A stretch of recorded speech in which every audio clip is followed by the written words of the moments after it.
Chapter 1. The Calm Before the Storm. June 22nd was supposed to be the start of something beautiful. In the city, the heat was already rising off the asphalt in shimmering waves, and the smell of backyard barbecues was starting to drift through the neighborhoods. It was the first official day of summer, and for most people that meant plans for the beach, cooling off with garden hoses and ice-cold pitchers of lemonade. Mike stood on his balcony looking out at the skyline. He was a man who lived for the truth, but even he wanted a damn break. His desk was piled high with half-finished stories about local corruption, but his mind was on the cooler of beer sitting in his kitchen. Just one summer, he muttered to himself. One summer where the world doesn't go to shit. Across town, Toya was already over it. The AC in her car was blowing lukewarm air, and she was stuck in traffic on her way to the hospital. "Motherfucker," she hissed, slapping the dashboard. "It's 85 degrees at 8 in the morning. This summer is already a bitch." Her phone buzzed in the cup holder. It was Junior. "Hey baby," Junior's voice came through the speakers, calm and steady as always. "You make it in yet?" "I'm sitting in a goddamn parking lot on the I-95, Junior. My pits are sweating and I've got 10 hours of intake forms waiting for me. Why are you calling me to remind me of my misery?" Junior laughed, a deep sound that usually calmed her down, but today it just grated. "I'm just saying I'm already at the lab. It's quiet. We still on for the cookout this weekend? Tom and Cassandra are already asking about the pool." "Yeah, we're on. Just make sure Wayne doesn't bring his crazy-ass conspiracies to my table this time. I don't want to hear about lizard people while I'm eating a rib." "No promises," Junior said. "You know Wayne. He's been texting me all morning about some Antarctic satellite feed. Some bullshit about the ice." "It's always some bullshit," Toya sighed. "I'll see you on the floor, Junior. Love you." "Love you too." At the hospital, Dr. William was already making his rounds. He was a man of quiet dedication, but even he felt the weight of the season. The ER was usually busy in summer, dehydration, fireworks accidents, heat stroke, but there was a hum in the air today that felt different. By the third day of summer break, the news broke. A massive chunk of the Antarctic iceberg, larger than most small countries, had sheared off. On the TV in the hospital break room, the news anchor looked shaken.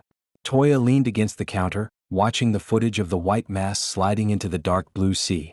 "Watch it be some bullshit with this piece of iceberg breaking off," she said, popping a fry into her mouth. Junior, standing next to her in his scrubs, watched the screen intensely.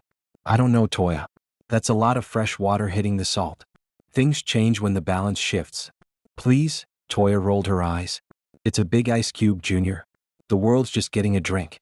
Now get back to work before Dr. William catches us slacking." But Junior didn't move.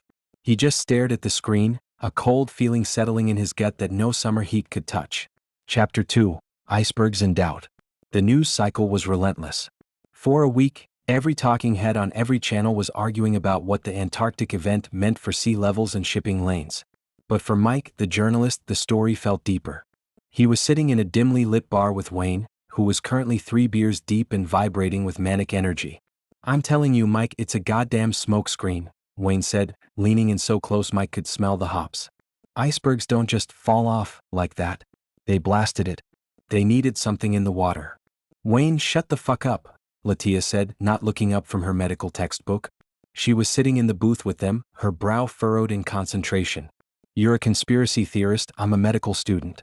One of us uses facts. The government didn't blast an iceberg. Then why is the Navy patrolling the perimeter?" Wayne shot back. "Why is Georgie saying the mineral readings in the Atlantic are spiking?" "He's a water specialist, Latia. He knows his shit." Mike pulled out a small notebook. "Georgie said that? For real?" "Yeah," Wayne said, his voice dropping. "He said the toxicity levels are fluctuating in ways that don't make sense. It's not just salt and silt.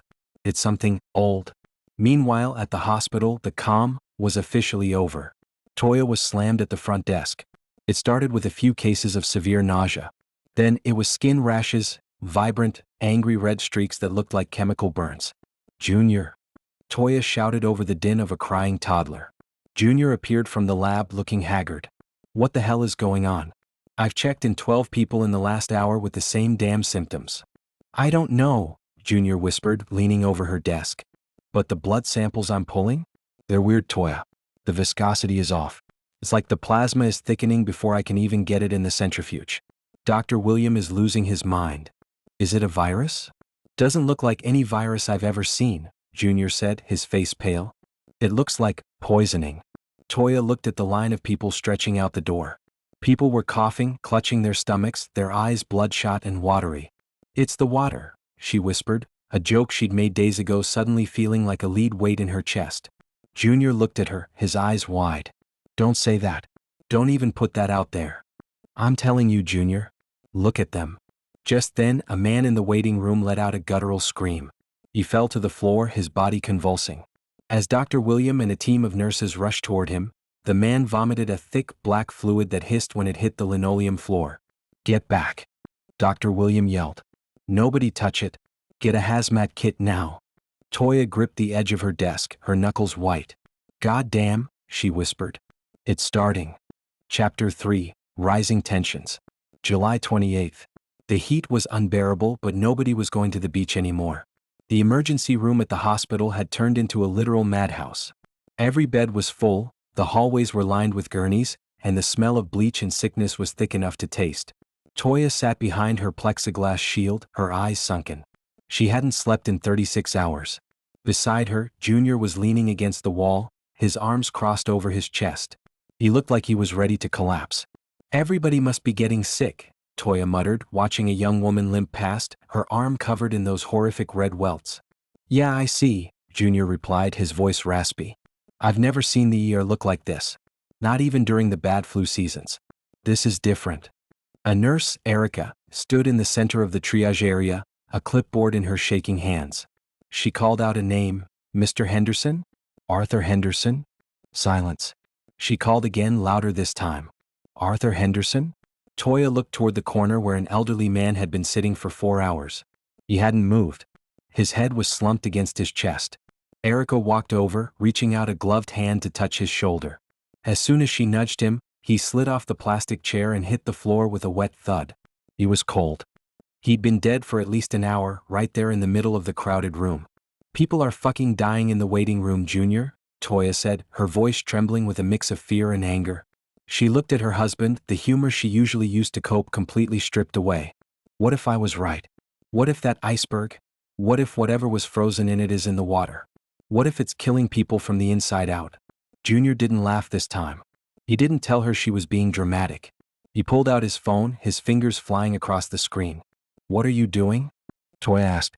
I'm texting the kids, Junior said, his jaw set. I'm telling them do not drink the faucet water. I don't care if they're thirsty, I don't care if they're making Kool-Aid. Something is going the fuck on, and I'm not letting my babies be the next ones on the floor. Tell them to check the bottled water too, Toya added, her mind racing.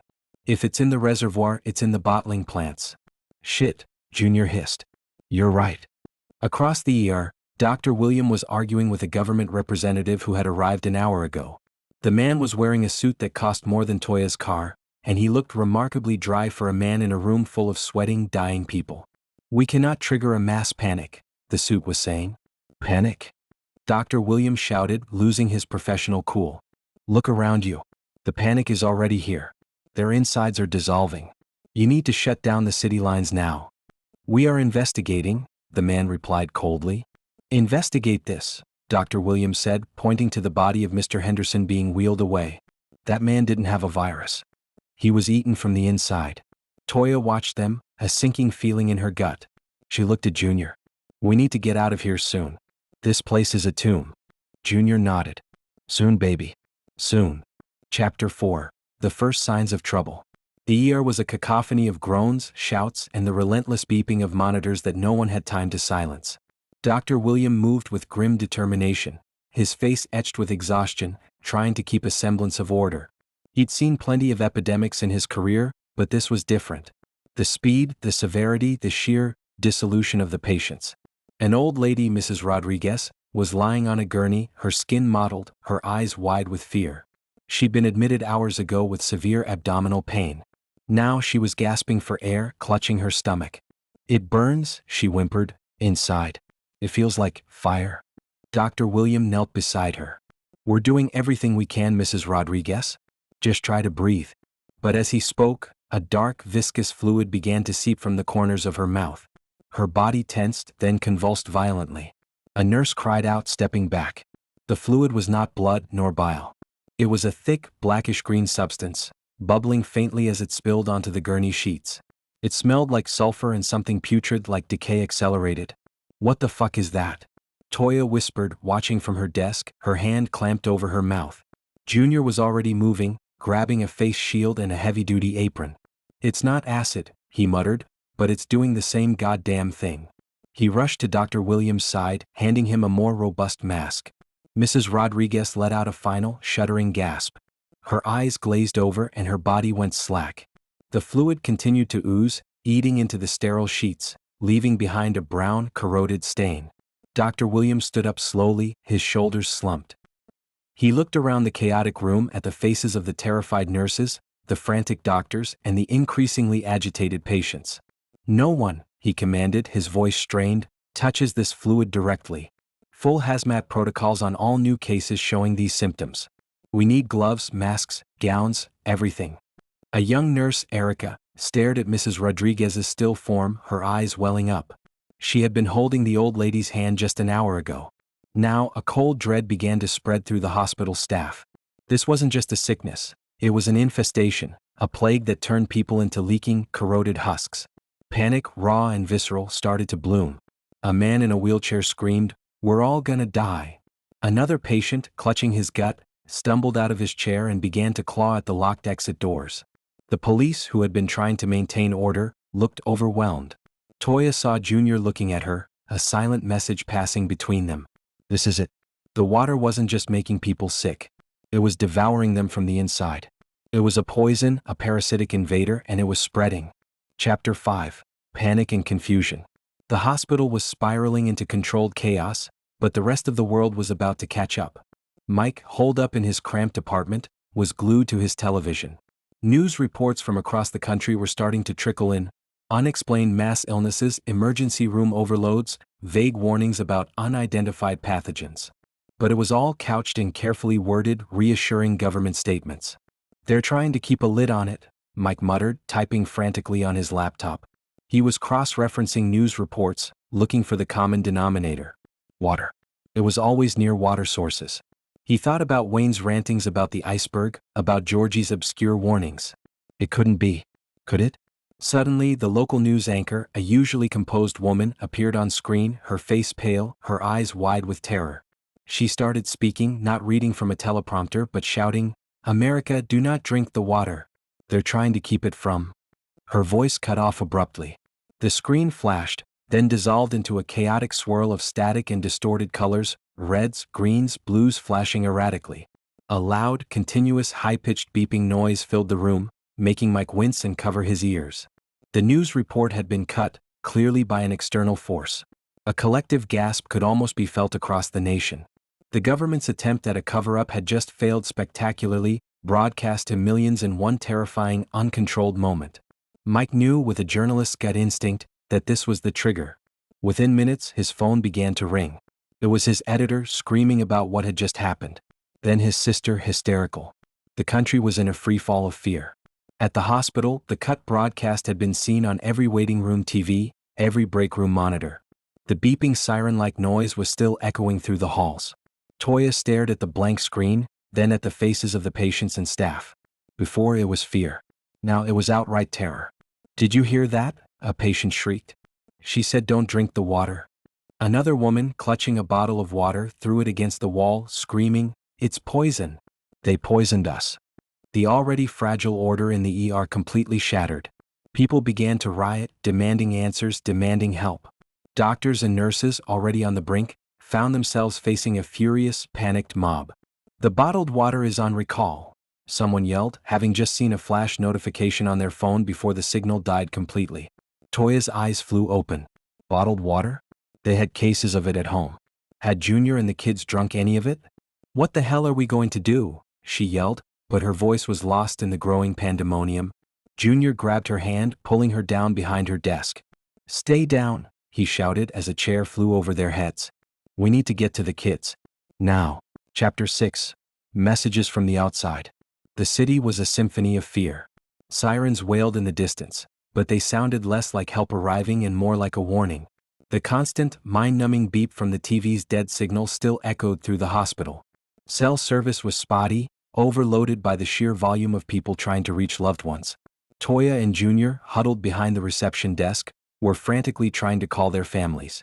Toya's phone was dead. Junior's had 2 bars, then 1, then nothing. Come on, you motherfucker. Junior cursed, stabbing at his screen trying to dial his mother in Georgia. It just rang and rang or went straight to a distorted voicemail that sounded like it was underwater. Toya felt a knot of dread tighten in her stomach. My sister, Cassandra, she choked out. She's in Houston. What if it's there too? Junior pulled her into a tight hug, his hand stroking her hair. She's strong, baby. She's smart. She'll figure it out. But his voice lacked conviction, and Toya could feel his own fear trembling through him. Then, for a blessed moment, a connection. Junior's phone buzzed with an incoming call. It was his brother, Larry, a hazmat responder based in a neighboring state. Junior fumbled to answer, almost dropping the phone. Larry, are you okay? Is Mom okay? What the fuck is going on? Junior yelled into the phone, his voice strained. Larry's voice was distorted, breaking up, but the panic in it was clear. Junior, it's bad, man. It's fucking bad. They're calling it a nationwide emergency. My unit, we're spread thin. There's something in the water, man. It's not a virus. It's consuming them. Like acid. I know, I'm seeing it here, Junior whispered, glancing at a fresh pool of blackish fluid seeping from under a nearby gurney. What about Mom? Have you talked to her? No signal, Larry choked out. Tried all morning. My wife drank some of it, Junior. She's in isolation. They won't let me near her. The line dissolved into static, then cut out completely. Junior stared at his dead phone, tears welling in his eyes. His own brother, a hazmat responder, was helpless. His wife was dying. Their mother was unreachable. He looked at Toya, his face a mask of agony.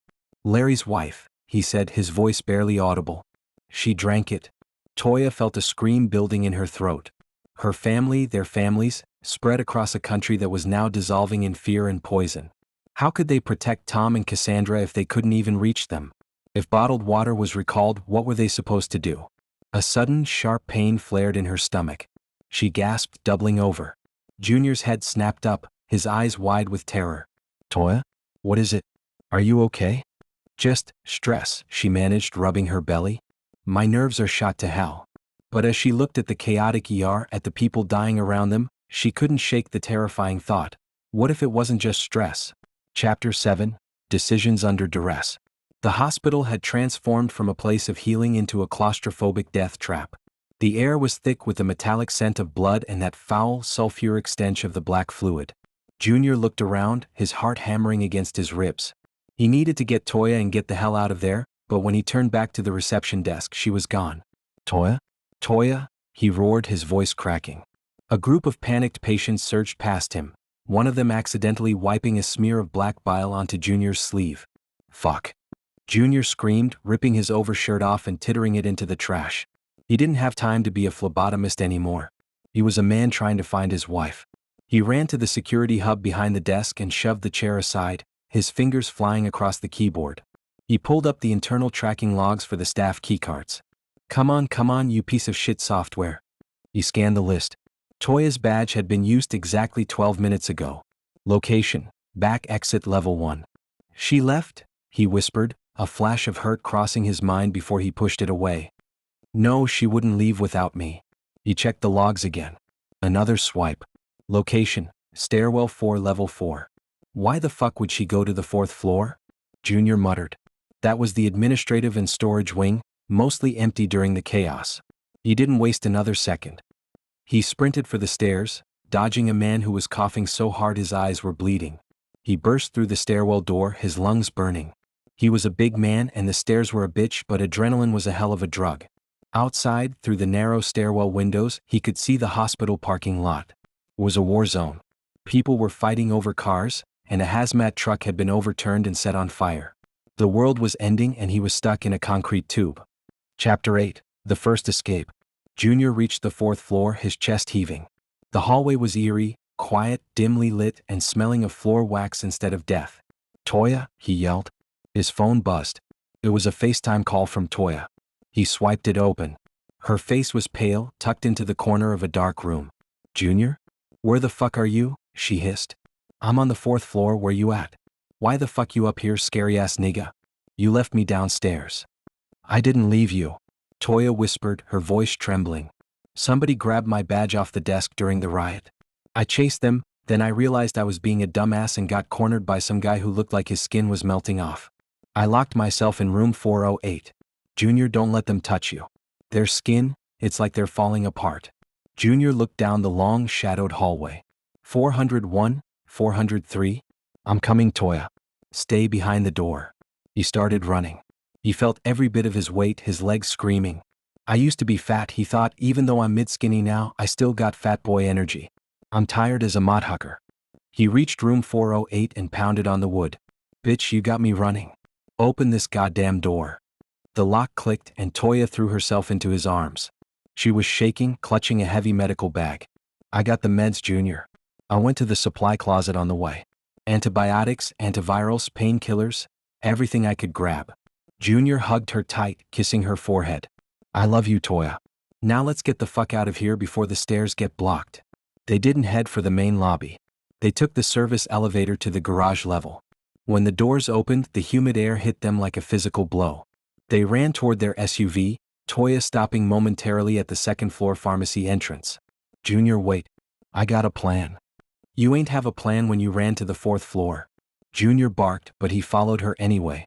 They grabbed 3 more crates of industrial-grade disinfectant and every bottle of sterile saline they could find. They reached the car, locked the doors, and Junior floored it, the tires screeching as they roared out of the hospital garage and into the nightmare of the city. Chapter 9, The War Zone Outside. The drive home should have taken 15 minutes. It took an hour. The main roads were clogged with abandoned cars and people carrying suitcases, walking aimlessly. Look at that, Toya whispered, pointing out the window. A group of men was smashing the windows of a convenience store, lugging out cases of bottled water. But even as they looted, a hazmat unit in bright yellow suits rolled up in a blacked-out van. They didn't use bullhorns. They used tear gas and rubber bullets immediately. They aren't even trying to help, Junior said, gripping the steering wheel so hard his knuckles turned white. They're just trying to contain it. They passed a park where a local news crew was set up. The reporter was live on a portable rig, his face visible on a nearby jumbotron that was still flickering. Stay in your homes, the reporter was shouting into the camera. Do not make contact with anyone showing symptoms. The government has declared. Suddenly, a woman stumbled into the frame. She looked disoriented, her clothes soaked. She reached out and grabbed the reporter's arm for support. The reporter flinched, trying to push her off, but it was too late. Within seconds, the reporter dropped his mic, clutching his throat. He fell to his knees, his skin turning a bruised purple right before the camera's eyes. The feed cut to a technical difficulties screen. We just watched that man die on TV, Toya said, her voice hollow. Just from a touch. They turned onto their street. It was relatively quiet, but the silence was worse than the noise. Every house had the curtains drawn. Dead bodies, 3 of them, lay on the sidewalk near the corner, covered in makeshift plastic tarps that were already stained with that telltale black ooze. Tom? Cassandra. Toya screamed the moment the car rolled into the driveway. She didn't even wait for Junior to park. She jumped out, her medical bag swinging, and ran for the front door, praying to a God she hadn't spoken to in years that her children hadn't touched the tap. Chapter 10, The Living Nightmare. The front door slammed against the wall as Toya burst inside, her heart hammering against her ribs like a trapped bird. Tom? Cassandra. Get down here right motherfucking now, she screamed. The house was deathly quiet, the kind of silence that makes your skin crawl. Junior was right behind her, his hand on his pocket knife, his eyes darting around the living room. Kids, he roared. Footsteps thundered from upstairs. Tom, 15 and looking terrified, came flying down the steps holding a baseball bat. Behind him was 8-year-old Cassandra, her eyes red from crying, clutching her favorite stuffed rabbit. Mom? Dad? Cassandra sobbed, throwing herself at Toya's waist. Toya dropped to her knees, checking her daughter's face, her hands, her arms. Did you drink anything? Cassandra, look at me. Did you touch the sink? Did you open a bottle? No, Tom said, his voice cracking. We saw the news before the TV went weird. Then Junior texted. I turned the main water valve off in the basement like Dad showed me last year. I didn't let her touch nothing, Ma. I swear. Junior let out a breath so heavy it sounded like a groan. He pulled them all into a huddle, his large arms wrapping around his family. Good job, son. Smart move. You might have just saved our lives. But the relief was short-lived. A loud thud came from the front porch.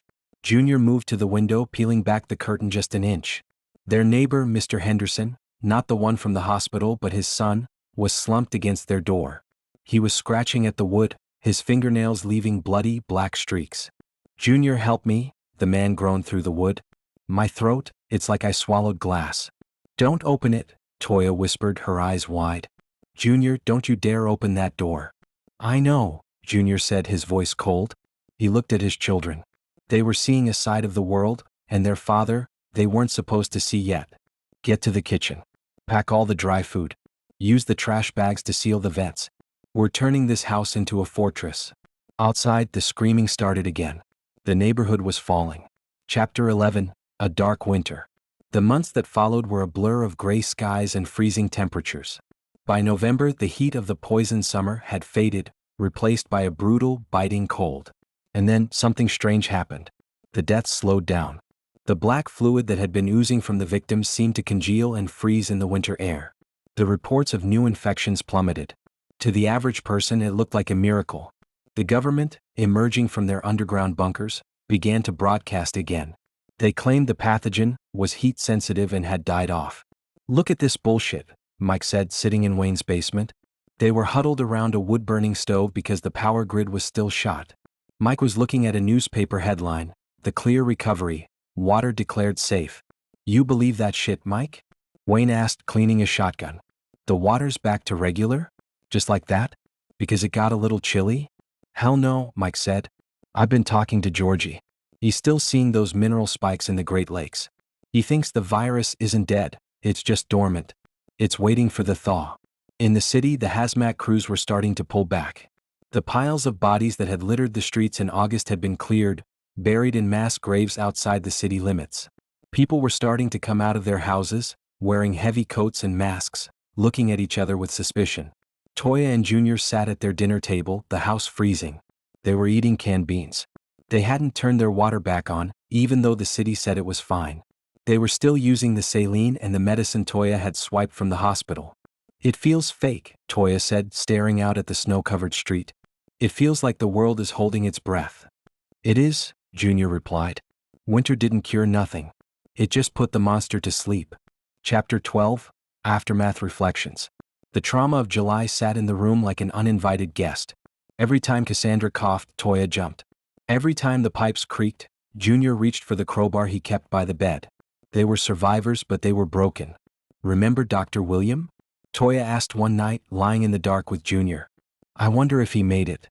"Last I heard, the hospital was overrun in August," Junior said quietly. "He stayed behind. That man was too dedicated for his own good. He probably went down with the ship." They sat in silence for a long time. The bond between them had always been strong, but the crisis had forged it into something unbreakable. They didn't need words to describe the horror they'd seen. The black vomit, the melting skin, the way the government had just stopped caring. "We did good though," Junior said, squeezing her hand. "The kids are safe. We're here." "But for how long, Junior?" Toya turned to face him, her eyes reflecting the dim moonlight.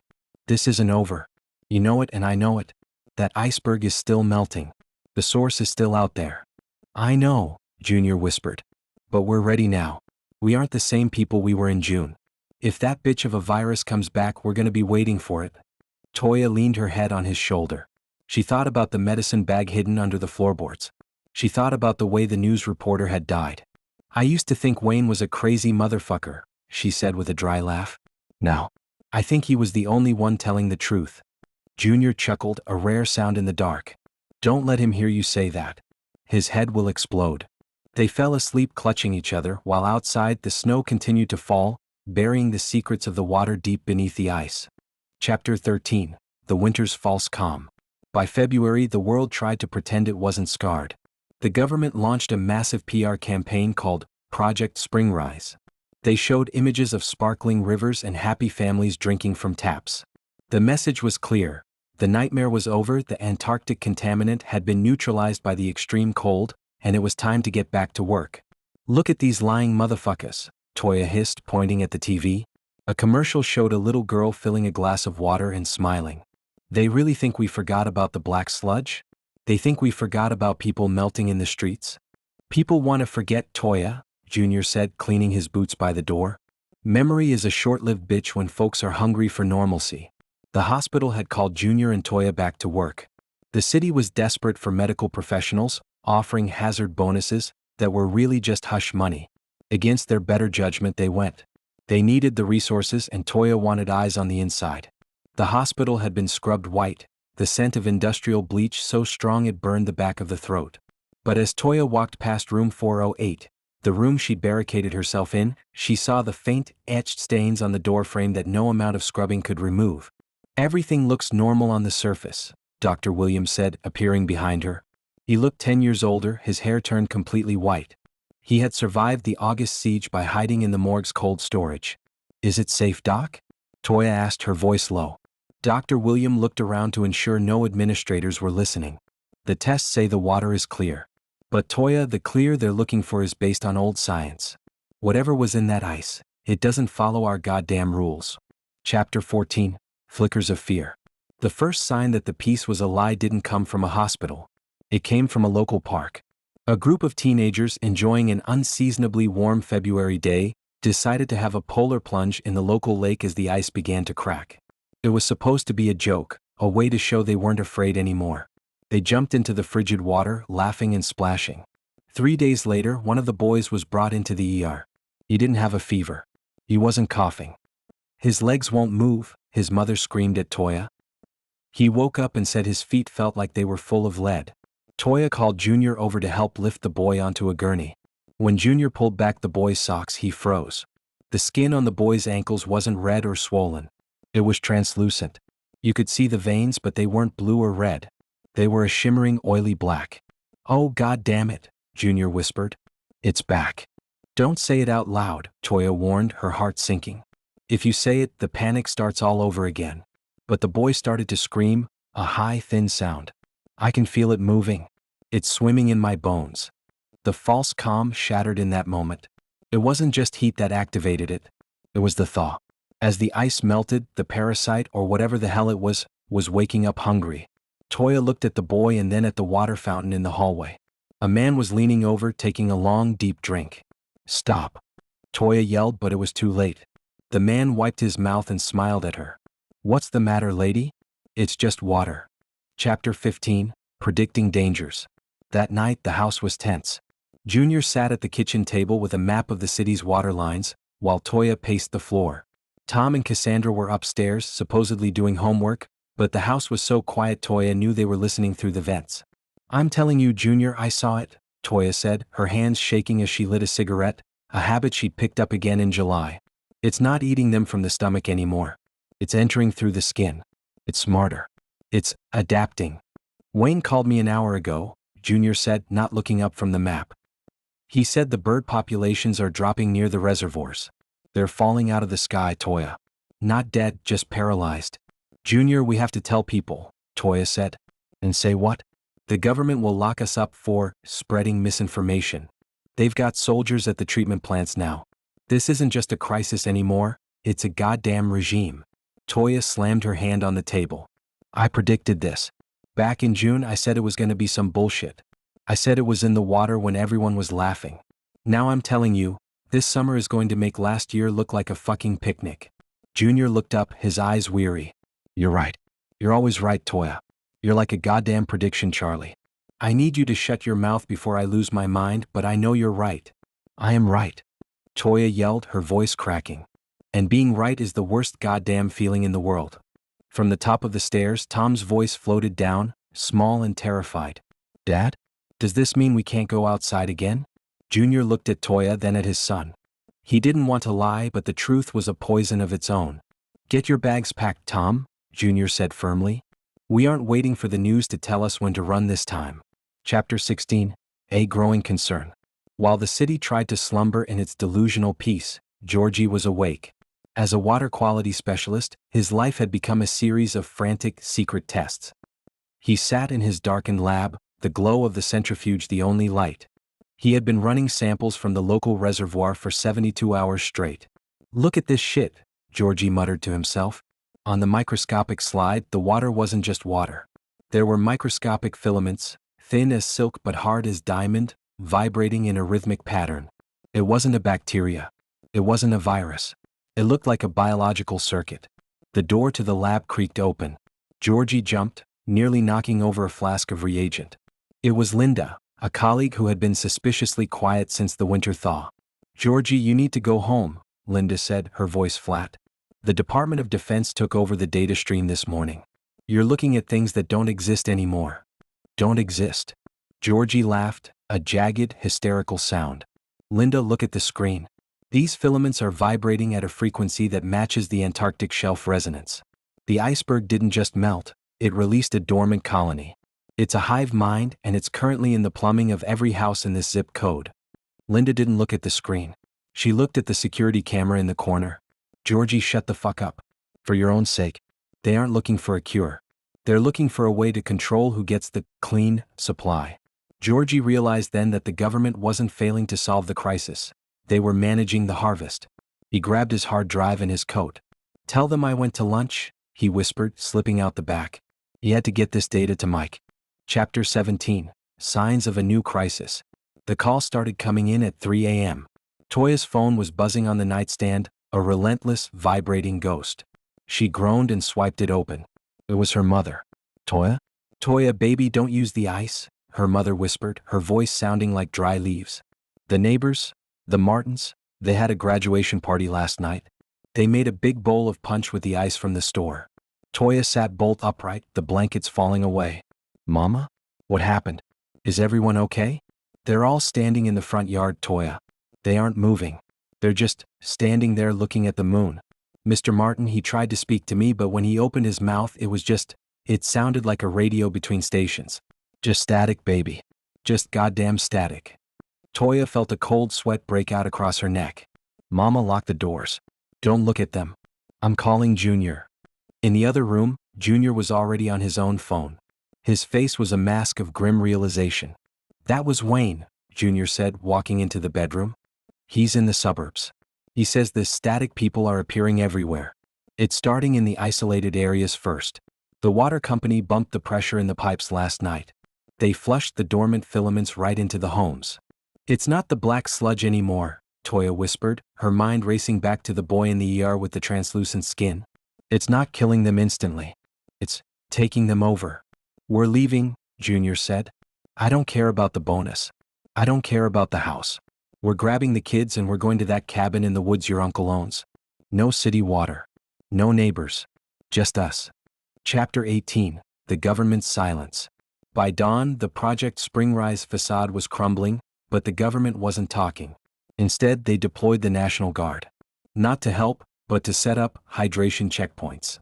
Mike stood on a street corner, hiding his camera under a bulky jacket. He watched as soldiers in heavy filtration masks forced people into lines. They weren't checking for fevers. They were shining ultraviolet lights into people's eyes.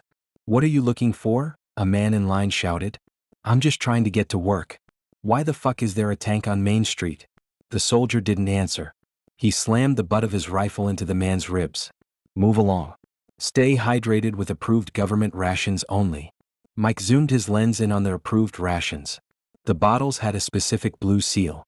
He noticed that the soldiers were drinking from bottles with a red seal. Suddenly, a group of protesters surged forward from a side street. "Tell us the truth," a woman screamed, throwing a brick at the hydration checkpoint. "Our kids are turning into statues. What's in the water?" The response was immediate and brutal. The soldiers didn't use tear gas. They turned on high-pressure water cannons. The crowd screamed and scattered, but Mike saw something that made his blood run cold. As the water hit the protesters, some of them didn't just fall, they began to twitch rhythmically. The water wasn't just pushing them, it was soaking into them at an impossible speed. "They're infecting them on purpose," Mike whispered into his recorder. "The riots are just an excuse to spray the population." He felt a hand on his shoulder and nearly jumped out of his skin. It was Larry, the hazmat responder, looking exhausted and broken. "Mike, put the camera away," Larry hissed. "If they see you filming the dispersal, you're a dead man. We need to go.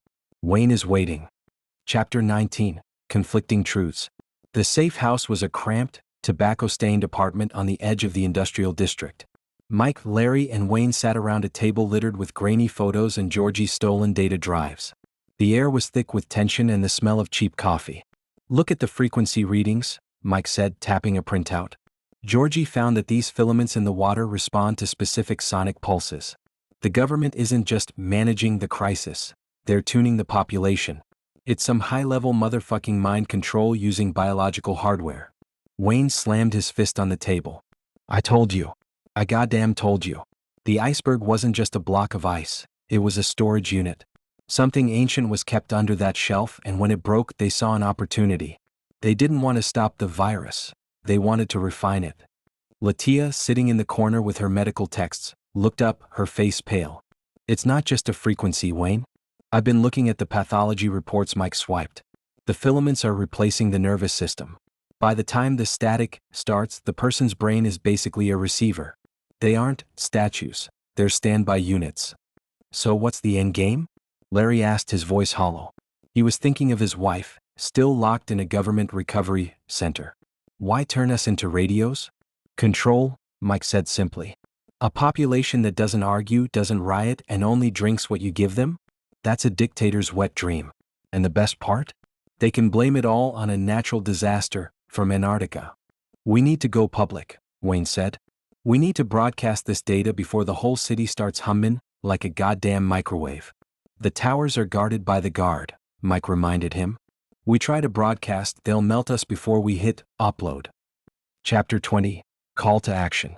While the conspiracy theorists plotted in the shadows, Dr. William was taking a different, more dangerous path. He had organized a secret meeting in the basement of an abandoned church. The pews were filled with nurses, local teachers, and worried parents. People who had seen the truth and were tired of the lies. Listen to me, Dr. Williams shouted over the murmurs. The government is telling you the water is safe as long as it has the blue seal. They are lying. I have seen the autopsies. The blue seal water contains the same filaments as the tap, just in a stabilized form. Then what do we drink, Doc? A woman cried out. My kids are thirsty. We can't live on soda and juice forever. Distillation, Dr. Williams said firmly. Boiling isn't enough. You have to capture the steam. It's slow, it's tedious, but it's the only way to break the filaments. We need to organize clear water cells in every neighborhood. Share the equipment. Protect the supply. Erica, the young nurse, stood up. The soldiers are already checking for people who aren't hydrated enough. If we don't have the blue seal marker in our blood, they take us to the centers. How do we hide that? We fight back, a voice boomed from the back. It was Junior. He and Toya had stopped by the meeting on their way out of the city. You don't hide. You stop letting them dictate what goes in your body. My wife and I are leaving, but we're leaving you with the meds we swiped. Use the antibiotics to slow the secondary infections. Use the saline for cleaning. But mostly, use your goddamn heads. Toya stood beside him, her eyes fierce. This is a war for our humanity. They want to turn us into puppets. Don't let them. If you see someone standing still, staring at the sky, don't touch him. Just pray for him and keep moving. The room was silent, the weight of the task ahead sinking in. They weren't just fighting a parasite. They were fighting a system that had traded its soul for a stable population. Chapter 21. Chaos returns. The spring rise peace finally snapped on May 15th. It started with a heat wave, a brutal 95-degree spike that turned the city into an oven.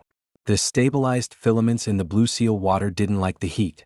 They began to vibrate prematurely. Toya and Junior were in their SUV, stuck in a massive bottleneck at the city's north gate. Tom and Cassandra were in the back, surrounded by jugs of distilled water they'd spent weeks preparing. Move the fuck up, Junior yelled, leaning on the horn. Suddenly, the car in front of them swerved and slammed into a concrete barrier. The driver didn't get out to check the damage. Instead, he stepped out of the car, stood perfectly still, and opened his mouth. A piercing electronic screech erupted from his throat, a sound so loud it cracked the windshield of Junior's car. God damn. Toya screamed, covering her ears. It's happening. The heat is triggering them. All around them, people were stepping out of their vehicles. It was like a choreographed nightmare. Dozens, then hundreds, then thousands of people stood in the middle of the highway, their bodies rigid, their mouths open, emitting a unified, deafening static. The National Guard at the gate panicked. They began firing into the crowd, but the static people didn't fall. They just stood there, absorbing the bullets, the black fluid leaking from their wounds but not slowing them down. Junior, the gate. Toya pointed. The soldiers were abandoning their posts, terrified by the inhuman sound. Hold on. Junior roared. He shifted the SUV into four-wheel drive and jumped the curb, flooring it through the gaps in the stalled traffic. He drove through the grass, over the sidewalk, and smashed through the flimsy wooden gate arm. As they sped away, Toya looked back through the rear window. The city was a forest of standing figures, and the sound of the static was so loud it shook the very ground. The second wave hadn't just arrived, it had conquered. Chapter 22, The Cost of Survival. The cabin was miles from the nearest paved road, tucked into a thicket of pine trees that smelled like the world before it went to hell. But even here the silence wasn't peaceful, it was heavy. Junior spent his days reinforcing the perimeter, while Toya turned the small kitchen into a makeshift clinic. I can't get the sound out of my head, Tom whispered one night by the fireplace. He hadn't touched his food. That screeching on the highway, it sounded like the world was screaming. It's okay to be scared, baby, Toya said, pulling him close. But you gotta be sharp. Fear makes you sloppy and sloppy gets you changed. The emotional toll was a ghost that haunted them. Junior had become obsessed with the distillation rig he'd built out of copper pipes and a propane stove. He would stare at the dripping water for hours, his hand twitching near his holster. He'd seen his brother Larry's final text before the towers went down. They're inside the recovery centers. They aren't recovering. They're being harvested. One afternoon, Cassandra found a bird in the yard. It was a robin, beautiful and bright, but it wasn't flying. It was standing on the porch railing, its beak open, emitting a faint rhythmic clicking sound. Daddy, the bird is broken, she cried. Junior walked over, his face like stone. He didn't use a gun, he used a heavy shovel. One quick strike and the clicking stopped. He buried the bird deep, his hands shaking.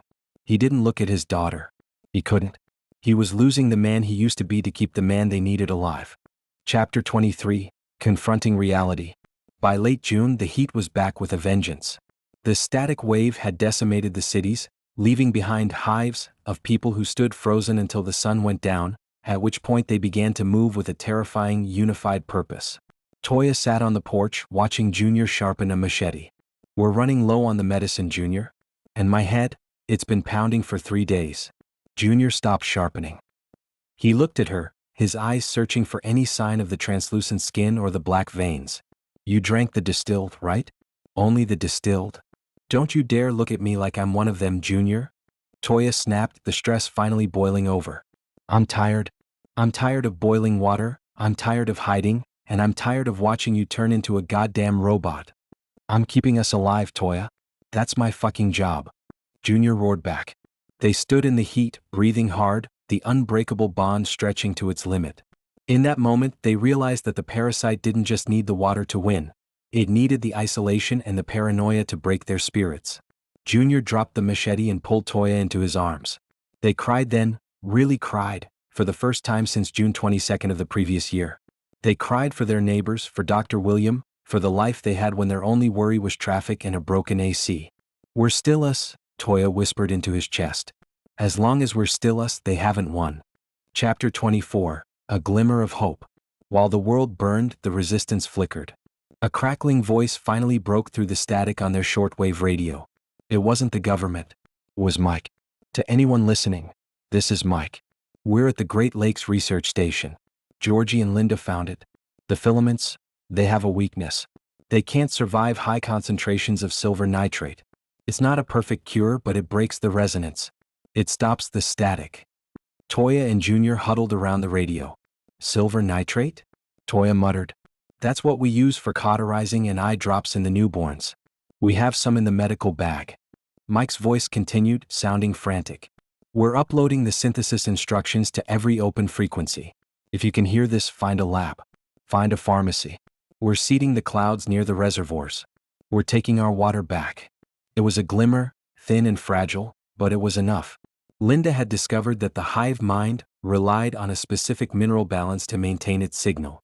By introducing the silver nitrate, they could jam the connection, allowing the human host's nervous system to reclaim control before the physical dissolution became permanent. We have to get this to the church group, Toya said. If Dr. William is still there, he can start the synthesis.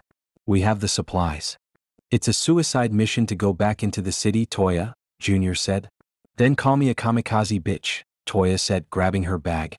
Because I'm not sitting in these woods waiting to become a statue. Chapter 25, The New Normal. A year later. June 22nd. The heat was back but the static was gone. The great thaw of the second year hadn't brought a new wave of horror, but a slow, painful recovery. The silver seeding had worked, though the cost was millions of lives and a world that would never trust a tap again. Toya and Junior sat at their dinner table. The house was different now. The windows were reinforced and a massive, industrial-grade filtration system hummed in the basement. Tom and Cassandra were eating quietly, but they weren't the same children. They were vigilant, their eyes always scanning the room. The news was on. A new reporter, a man with a scarred face, was talking about the Antarctic Recovery Act. They're still trying to act like they saved us, Toya said, stabbing a piece of chicken. Talking about how the water is back to regular. Bullshit. Junior looked at her and laughed. You predicted this one too. Prediction Charlie over here. I need you to shut your mouth before you tell me the moon is gonna fall out of the sky. But I was right. Toya said, a familiar spark of wit returning to her eyes. I told you it was gonna be some bullshit with that iceberg. I told you it was in the water. I told you the winter was a lie. And you were right, Junior said, leaning over to kiss her. You were right about everything. I know I was, Toya grinned, leaning back. And don't you forget it. Now pass me that bottle of distilled water. I got a feeling next summer is gonna be a real bitch. Junior laughed, a genuine loud sound that filled the house. For the first time in 2 years, the tides of terror had receded, leaving behind survivors who knew that the price of life was eternal vigilance, and a very good filter.